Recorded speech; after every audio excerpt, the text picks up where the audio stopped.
I think I always had a natural aversion to learning things by rote or to thinking about technique over other aspects. I'd always think technique is only working toward something, and the method is only working toward that thing. So focusing on the method is probably putting the cart before the horse, maybe. But I realized it's actually the other way around. It's more putting the cart before the horse if you don't think about the method you're using to achieve something. For example, if you want to get better at piano, you have to actually sit at the piano and practice.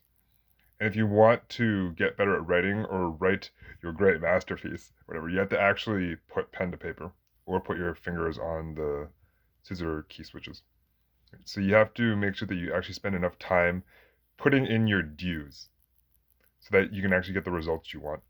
I really do notice that I have a bias against many of the things that require hard work. Maybe because for me, it never felt like it was that hard and it never got me to where I exactly wanted to be.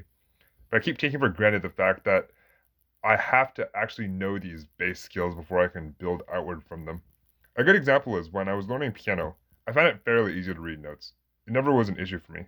So then when I teach students now, I mostly tell them, hey, when you read notes, use these mnemonics, look at intervals, and try to just guess really well. And I realized that this is a very bad way to teach.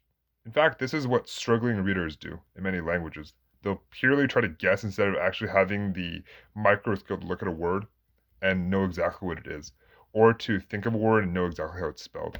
It was always really natural for me. So for me, I can just say to someone, yeah, I just look at the outlines of words. But the thing is, I actually already am good enough at reading that I can see all the details as an outline. So I'm abstracting all the information.